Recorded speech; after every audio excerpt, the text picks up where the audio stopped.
बताना कैसा लग रहा हो। अच्छा अरे वाह यार, तो ये भी सुकून है, लाइट नहीं है तब भी वीडियो बनेगी। चलिए तो शुरू करते हैं।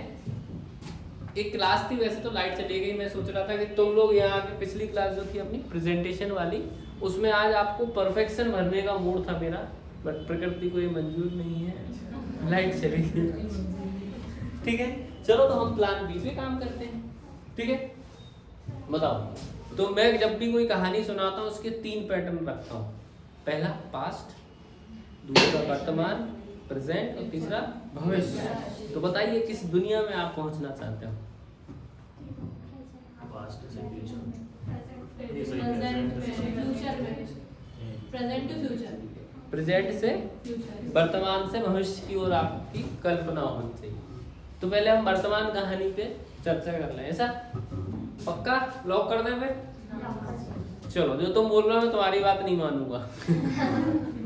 मैं अपने मन से सुनाऊंगा, शुरू में ऑप्शन दे रहा था ऐसे ही। तो चलो अभी हम सुनेंगे पास्ट की कहानी। देखो, शुरुआत हमेशा पास्ट से कर लो। आपका जो जीवन है पहले अपने माता पिता का देख लो, दादा दादी का देख लो, तभी तो आप एक मर्यादा में रहोगे। मर्यादा ही नहीं रहेगी तो फिर वर्तमान से शुरू हो जाएंगे, तो मम्मी पापा को छोड़ के भाग जाओगे, पता चले पास्ट ही नहीं देखा तुमने। हो सकता है मिस्टेक करते ही, बहुत सारे लोग करते हैं। थोड़े पढ़ लिख गए बच्चे, नौकरी धंधे हुए, पापा मम्मी कहीं, बच्चे कहीं, भाई बहन कहीं, तुम कहीं, ना किसी की तुम हेल्प कर रहे हो ना वो तुम्हारी कर रहे। क्यों नहीं कर रहे? क्योंकि तुमने अपने आप को नहीं पहचाना, अपने पास्ट को नहीं पहचाना। तो पहचाने पास्ट को, इसलिए मैं हमेशा कहानी शुरू करता हूँ पास्ट से। फिर अगली कहानी अपनी होगी कौन सी? वर्तमान की होगी, और अगली होगी फ्यूचर। ठीक है ना? चलो तो शुरू करते हैं पास्ट की कहानी। पास्ट हम सबका। पास्ट मतलब क्या होता है? पिछले समय में कोई एक घटना उठा लो, हम उससे सीखेंगे आज, और कुछ कुछ बातें जो हमें अच्छी लगेगी वो अपने जीवन में कॉपी पेस्ट कर लेंगे। चलेगा ऐसा? पक्का? मैं कहानी सुनाऊंगा, कहानी के बाद आपको पूरी कहानी में कौन सी चीज सबसे अच्छी लगी आपको बताना है। ठीक है? ऐसे नहीं कि तुम सुनिए बैठ के निकल लिए, नो। ठीक है, भंडारे में आया, पूरी सब्जी कैसी अच्छी लगी, कौन सी अच्छी लगी वो बताना है, रिव्यू देना है, निकलना नहीं, डायरेक्ट खाते। ठीक है, चलो शुरू करते हैं। तो शुरू कहानी, अब फिर से सन की बात आ जाती है। 5000 साल पहले, 7000 साल पहले, 500 साल पीछे। तो चलो मैं 500 साल पीछे चलता हूँ, ज्यादा नहीं, अभी 2000 चलना है, 1500 शताब्दी में चलते हैं, है ना? चले इतना कि और दूर जाना है? मेरे पास तो बहुत है, पिटारा है। पिटारा मतलब बहुत पढ़ा है, तुमने लमसम पढ़ा है, हर युग को अच्छे से पढ़ा है, एक एक नहीं कई घंटों पढ़ा है। चलो तो शुरू करते हैं 1500 शताब्दी की कहानी। टाइटल होगा मीरा के कृष्ण। क्या टाइटल है? मीरा के कृष्ण। बस ये हमारा टाइटल है। बात करेंगे भक्ति की। पहले जीवन में जिस व्यक्ति के जीवन भक्ति नहीं है वो जीवन भर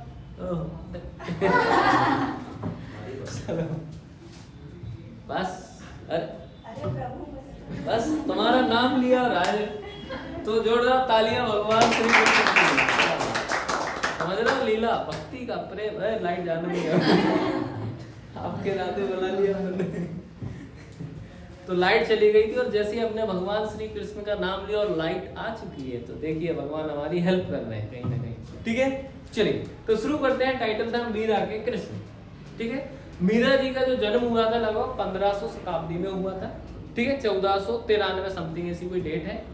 तो मीरा जी जो थी, एक राजा थे, उनसे शादी हुई थी उनकी। वैसे पहले वो बचपन से ही बहुत खतरनाक भक्ति लेवल होता है। भक्ति समझते हो? भक्ति मतलब प्रेम। प्रेम भी जानते हो कि नहीं? सब जानते हो। भक्ति तो प्रेम दोनों का मिक्सचर होता है वो। ठीक है ना? प्रेम हर एक वस्तु से हो सकता है, व्यक्ति से हो सकता है, प्रकृति से हो सकता है। आपको प्रेम की एक मतलब बहुत सिंपल होता है प्रेम, और हर आदमी कुछ भी कर लेता है प्रेम के लिए। मीरा जी हो गए। सूरदास जी अंधे व्यक्ति थे, भक्ति के कारण और प्रेम के कारण देखो कहाँ है। ठीक है ना? प्रेम में बहुत शक्ति है। बहुत सारे लोग इतिहास रचे हैं प्रेम में, और प्रेम के आजकल टाइप थोड़ा चेंज होते जा रहे हैं। चलो हम प्रेम की बात कर रहे हैं पिछले समय का। मीरा के जो कृष्ण थे वो कैसे प्रेम करती थी, है ना? और इनके जीवन में कैसी कैसी घटनाएं हुई, ताकि वो समाज में नए नए संदेश भी पहुंचे हैं और भक्ति का स्वरूप तो श्रेष्ठ माना जाता है। ठीक है, चलो। तो मीरा जी थी बचपन से बहुत ही मतलब उन्हें भगवान कृष्ण से लगाव था। लगाव होने के कारण होते हैं, जैसे आप किसी भगवान को, किसी व्यक्ति को पसंद करते हो तो उसके पीछे कुछ रहस्य होता है। हो सकता है आपकी माता जी भक्त हो सकता है आपके पिताजी हो, गुरु जी हो, सर हो, या फिर उन जगह और ही होता है किसी भगवान के क्षेत्र वाइज, है कि नहीं। तो उनके जो माता पिताजी वो भी मतलब छुटपुट लेवल पे थे, मतलब नॉर्मल वो पूजा करते थे। ऐसे करते करते मीरा जी को थोड़ा एक लड़की मान लो आभास हुआ ये है कौन भाई, ये चीज़ क्या है। लोग पूजा करते हैं, रोज जल चढ़ाते हैं या जो भी प्रोसेस होती है, तो पहले जानते हैं इनको। कोई भी चीज़ है, आपने कहा टैली, तो टैली के बारे में आप डायरेक्ट कैसे पहले जानोगे समझोगे तभी तो समझ में आएगा क्या चीज़ होती है। ठीक है, तो चलो बचपन से छोटी थी, 8-10 साल की थी, उनने थोड़ा मंदिर से गई 1-2 बार। जाते जाते लॉजिक बच्चे हैं, कुछ ना कुछ तो चलता है दिमाग में, आपके में भी चलता है और उस समय उनके में कि क्या है, प्रभु क्या है। सब लोग इतने शरणागत हो जाते हैं, इतनी ध्यान से केयर करते हैं भगवान की, क्या है भगवान श्री कृष्ण क्या है। तो भाई उनने कहा चलो ऐसे तो कोई बताएगा नहीं, गुरु जी के पास चलते हैं। उस समय जो उन्होंने कहा चलो पूछते हैं, लोगों से पूछा कि कहाँ मिलेंगे, मुझे तो मिल रही है। अब ऐसे थोड़ी होता है, एक हाट होता है ना, तो ऐसे थोड़ी मिलते हैं भगवान। तो उन्होंने कहा भगवान होते ही नहीं। ऐसा भी कई बार दिमाग में ख्याल आएगा भगवान है ही, ये भी ख्याल आता है, फिर आता है नहीं है, नहीं है, ऐसी ऐसी चीजें चलती रही। हर चीज का एक लेवल आता है, एक पॉइंट आता है कि आप किसी चीज में पूर्णतः समर्पण कब करोगे। आपके जीवन में भी ढेर सारे ऐसे मूवमेंट आएंगे कि आपको कहीं ना कहीं सरेंडर करना पड़ेगा। वो नहीं करोगे तो तुम जीवन में श्रेष्ठ काम नहीं कर पाओगे। सरेंडर समझते हो ना, बिना कोई झिझक के अगर आपसे कोई भी कुछ बोल रहा है आपको करना मतलब करना है। चाहे माता पिता हो, गुरु हो, दोस्त हो, पति हो, पत्नी हो, लड़का हो, सब रिश्तों में ऐसा होता है। ठीक है, आर्मी के जवान, उनके जो कमांडर होते हैं, सरेंडर होता है पूरी तरह। हमने बोल दिया करना मतलब करना है, खत्म, दैट्स ऑल। ठीक है, तो वो सरेंडर तक तुम्हें पहुंचना पड़ेगा। तो उस समय ऐसी क्या घटना हुई कि उनने इतना समर्पण किया तो मंदिर गई। अब वो भयंकर मन में एक ही चीज चल रही है, भगवान से मिलना मिलना मिलना। एक हट लगा रखा है। कुछ लोग कह रहे हैं परिवार के, घर के दोस्त कह रहे पता नहीं लड़कियों क्या हो गया, पागल हो गई, जो भी बोलते ही। अब भाई वो उन्हें एक चीज थी कि भगवान के दर्शन करने, बात खत्म, मिलना है क्या है, मतलब क्या हो आप साफ दिख जाओ यार, रिक्वेस्ट हो, प्रेम हो या जो भी हो, भक्ति तो रहती। भक्ति मतलब वही चीजें चलती रहती दिमाग में। ठीक है, गई मंदिर, वहाँ पे जो पास में एक मंदिर था, जो अभी मैं कनेक्ट करता हूँ, कहानी को ले जाऊंगा यहाँ पे फाइनली। जो सावरिया सेठ मंदिर जो है, जो मूर्ति आपने देखी सावरिया सेठ जी की, नहीं देखी? देखी होगी लगभग लोगों ने। तो मतलब वो वैसी छवि, मतलब ऐसी मूर्ति थी। कुछ लोग कहते हैं, कुछ इतिहास कहता है कि जो वही मूर्ति यहाँ पर है। अब मैं कनेक्ट करूँगा दोनों, तो सावरिया सेठ जी जो वर्तमान में, ठीक है, तो एकदम बेहतरीन सुंदर सा रूप, और जो मूर्ति अभी हम वर्तमान में देख रहे हैं वही मूर्ति है। मान लो कि उस समय वहाँ पर थी, 1400-1500 की शताब्दी के बीच मंदिर में वही से मूर्ति मान लेते हैं। ठीक है, पूजा कर रहे थे, वहाँ जाते जाते मंदिर में गई और उनने क्या बैठ रही एक दिन वो मंदिर में बैठी रही। बैठना मतलब शांति से ध्यान भगवान का जो भी करते करते, और उन्हें ऐसा लगा कि कोई छवि मूर्ति से निकल के आई और उनसे बात कर रही थी, मीरा जी से बात कर रही थी मूर्ति, बताइए क्या है, मतलब जो भी उनकी चर्चा हुई, बहुत सारा डिस्कशन है, अपन उस पर नहीं जाते हैं। मतलब भगवान ने उनको फाइनली दर्शन दिए। उन्हें ऐसा आभास होता था कि कोई आ रहा है, मुझसे बात कर रहा है, मुझे खाना दे रहा है, मुझे प्यार कर रहा है, मुझे समझा रहा है। कोई शक्ति थी, एनर्जी थी, कुछ तो था। ठीक है, और बस उनने फिर पूरा समर्पण कर दिया, और उनके हर सुख दुख में जो वो सोचती थी, कई बार वो हाजिर हो जाता। उन्हें सोचना भूख लग गई, पता नहीं कोई खाना दे के चला जाता। उन्हें लग रहा है प्यास लगी, पानी आ जाता है ना। जो भी मतलब कई बार क्या होता है, बहुत सारे लोग होते हैं जो पवित्र व्यक्ति होते हैं, पवित्र समझते हैं, वो सोच भी ले वो घटना, आपको ऑटोमेटिक वो चीज़ आप तक उपलब्ध हो जाएगी। अभी भी ऐसे लोग हैं, आप सोच लो मुझे कुछ भी अच्छे मार्क्स लाना है, मुझे कार चाहिए, बंगला चाहिए, गाड़ी चाहिए, शादी करना है, जो भी सोच लो, अगर आपका मन पवित्र है, वो चीज़ कुछ समय बाद आपके साथ हो जाएगी। कुछ परसेंट, 100% नहीं, कुछ परसेंट वो आपका जो दिमाग की वाइब्रेशन है वो कनेक्ट कर देती है चीज़ों को, या आपकी प्रकृति हेल्प करती है, इसको मान लो। ठीक है, क्लियर है इतना? तो बस मीरा जी को ऐसा लगने लगा कि बस यही है। फिर वो गाना है, पाया जी मैंने राम रतन धन पाया, मतलब और इतनी बस बड़ी हुई, शादी भी कर दी घर वालों ने कि चलो ये लड़की पगला गई है, पता नहीं क्या होगा, शादी कर दी। तो उन्होंने कहा ठीक है, अब वो राजा साहब थे वहीं के जो, ठीक है, शादी हुई, फिर तब भी वो अनन्य भक्ति करते करते करते और एक विख्यात कवियंत्री बनी, जो अच्छी अच्छी कविताएं लिखी, कहानियां जो भी उन्हें बहुत विख्यात गई। तो मीराबाई की भक्ति से हमें क्या सीखने को मिलता है? जीवन में भक्ति भाव होना बहुत जरूरी है। अब वो किसी भी प्रकार की हो सकती है, बिना भक्ति के तुम क्या डगमगा जाओगे, कभी मन अशांत होगा, कभी चिड़चिड़ाओगे, कभी लड़ाई होगी, लोग तुम्हें गाली देंगे, तुम उनको दोगे, बैक टू बैक चलता रहे। शांति कहाँ मिलेगी आपको? भक्ति में। भक्ति या भजन उसका सेकंड रूप है, ठीक है ना? जब भी समय मिले, हफ्ते में, महीने में, 2 महीने में, आपको एक बार भक्ति तो करना है। रोज भी करो, कोई बुराई नहीं। जिसको एकदम काम छोड़ के नहीं करना है कि जैसे मैं यहाँ पढ़ा रहा हूँ, मैं अब यहाँ से चला जाऊँ, वो गलत है। समय मिलेगा, आधा घंटा, 1 घंटा, 10 मिनट, 15 मिनट, इसी को ध्यान भी बोलता हूँ मैं। जो कई बार आप अपने आप को समय नहीं देते तो गड़बड़ हो जाती है तुम्हारे साथ, लोगों के साथ होती है कि नहीं? तो आपको कुछ ना कुछ तो करना पड़ेगा। भक्ति भाव श्रेष्ठ था। अब जो मूर्ति थी उस समय, आप है ना, कहानी को आगे बढ़ा दो थोड़ी सी। तो जो मूर्ति थी उस समय औरंगजेब था, औरंगजेब जो अकबर का लड़का, आखिरी बहुत खतरनाक था। उसका सीधा सा लॉजिक, जितने मंदिर सब उड़ा तोड़ ताड़ के, ठीक है, दूसरे मतलब वो मस्जिद भी बना देता था और खत्म ही करना है। ये लोगों का सबसे स्ट्रॉन्ग भारत में एक ही चीज थी, भक्ति और मंदिर, वहीं से तो कनेक्ट होते, सब मिटाते जाओ। कुछ लोग कहते हैं जब वो औरंगजेब मंदिर तोड़ रहा तो भगवान कहाँ थे? कुछ लोग बोलते हैं भगवान कहाँ थे, पता है? भग गए। कई बार क्या होता है, कोई उधर ज्यादा तेज चलता है तो व्यक्ति अपन साइड हो जाते हैं ना, ऐसे भगवान ने रुक जा बेटा, अभी तेरे लिए सॉल्यूशन ढूंढ दे, ठीक है? तो उस समय के जो संत थे, दयाराम संत ऐसा कुछ नाम था, तो हमला करते जा रहे थे। तो उनने क्या करा, जो मंदिर थे वहां जो मूर्तियां थी, 4 मूर्तियां थी उस मंदिर में, है ना, उनने मूर्तियां निकाली और राजस्थान के एरिया में वहां पे मिट्टी के अंदर रख दी, ताकि ये मूर्तियों को ये ना तोड़ दें या खराब ना कर दें, ऐसे कुछ कनेक्ट मतलब। तो उनने क्या, संत थे और भी उनकी कमेटी बनी और उनने मूर्ति को रख दिया।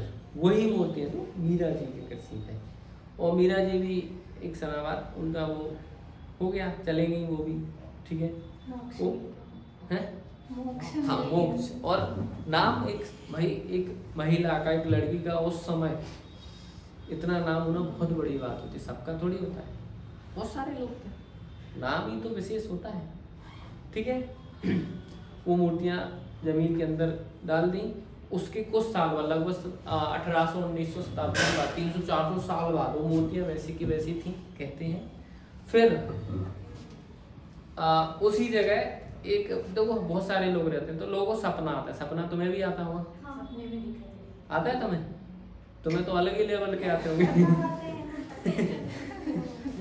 कभी सपने में तुमने किसी को लपेट दिया, रेफ्ट मारे, तुम्हें किसी ने कूट दिया, है ना, तुम बहुत बड़े अधिकारी बन गए, पैसे में वाले बन गए, एरोप्लेन तुम्हारा, फाइटर जेट तुम्हारा अपना, बहुत सारे सपने आते हो। एक दिन ही अलग से सपने का रहस्य अलग ही चीज है, पढ़ेंगे।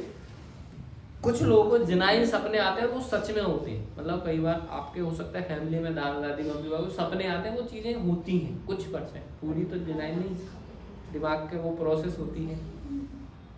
तो एक व्यक्ति थे, गुर्जर समाज के व्यक्ति थे, तो उन्हें क्या है, वो खेती बाड़ी करते रहते थे, तो उन्हें एक सपना आया रात में कि वहाँ भगवान है, ऐसा कुछ मतलब आभास हुआ है। चलेगा, उन्होंने पहले विश्वास नहीं माना, चलो उन्होंने कहा ट्राई करते हैं। गए, खोदी, तो वो 4 मूर्तियां वहाँ पर थी, प्रतिमाएं थी। कौन सी वाली? मीरा की कृष्ण, ठीक है ना। बस अब 4 मूर्तियां निकली, खुदाई हुई। पहली जो मूर्ति है, कहते हैं प्राकट्य स्थल, कभी आप सावरिया सेठ जाइए। कौन कौन गया है? सब गए? सब नहीं गए? कैसी बात करी, अब जाना। सेठ जी को ही बुलावा है, मैं भी अभी गया, ज़्यादा समय नहीं, 1 साल पहले पहली बार गया था, बहुत अच्छा लगा मुझे, पर्सनली बता, बहुत बढ़िया लगा, अच्छा स्थान है। आप जब भी समय मिले, राजस्थान का ट्रिप भी हो जाएगा और भगवान से भी मुलाकात कर लो, इस बहाने जाओगे मीरा जी के जो कृष्ण थे उनसे मिलने जा रहे हैं, ठीक है ना। तो पहली मूर्ति जहाँ प्राकट स्थल था वहीं पे स्थापना कर दी। एक और मूर्ति थी वहाँ के जो साहूकार थे, सेठ जी थे, वो ले गए हैं भगवान, मतलब कि कोई निकलता है तो 3-4 बाहुबली आ जाते ना, भाई साहब एक हमें दे दो यार अच्छी। तो वहाँ के जो सेठ जी थे उनके गांव में उन्हें अपने घर पे ले गए वो। तो एक और जो बचे जो गुर्जर जी थे वो अपने घर ले गए, जो मंडपिया के राजा जो बोलते हैं ना, सबसे छोटी मूर्ति है कहने को, सबसे छोटी, वो अपने घर ले गए। उन्हें घर में कहाँ रखे, तो घर में एक बढ़िया सबसे पवित्र स्थान होता है, क्या होता है, नहीं मंदिर था ही नहीं घर में।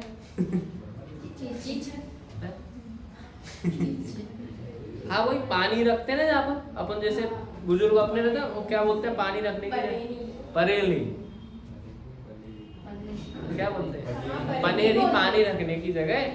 हमारे यहाँ बुंदेलखंड में उसको घिनौची बोलते हैं, पता नहीं क्या ऐसा कुछ नाम, हाँ है ना, सबके अलग अलग नाम है। तो उन्होंने कहा चलो यार, जिससे अपन कभी पानी पीते हैं तो ध्यान रखते हैं कि झूठे मुंह पानी नहीं लेना है, पवित्र बिल्कुल, कोई गेस्ट आया इससे तो वो सबसे पवित्र जगह रखते हैं, उसको रखते हैं अभी भी घर में पानी, मतलब एक अलग जगह। तो उन्होंने कहा यार मंदिर है नहीं, कहाँ रखा भगवान, मूर्ति तो ले आया अपन, तो उन्होंने उस जगह रख दी, ठीक है ना, जहाँ पानी रखते हैं। और बस वो मूर्ति रखी, धीरे धीरे लोगों का आना जाना हुआ और वो इतने विख्यात हो गए कुछ समय में।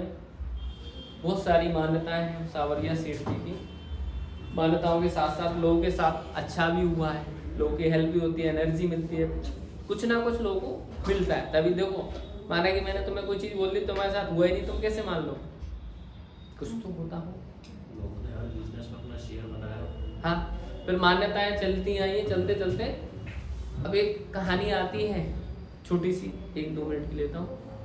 एक व्यक्ति थे तो वो, उसका बिजनेस था वहाँ मंदसौर नीमच में, एक बिजनेस चलता है गांजे का, सबसे ज़्यादा वही सप्लाई होता है, वही एरिया पूरा मंदसौर में सबसे ज़्यादा गांजा होता है, नारकोटिक्स वाले के पास। हाँ सबसे, वहाँ तो लीगल ही खेती होती। तो एक व्यक्ति ने गांजा भर के ट्रक निकाल दिया, चलो भाई चलने दो, और पुलिस ने घेर लिया उसको, हो गया मंदिर, महाराज साहब कुछ तो जुगाड़ जमाओ।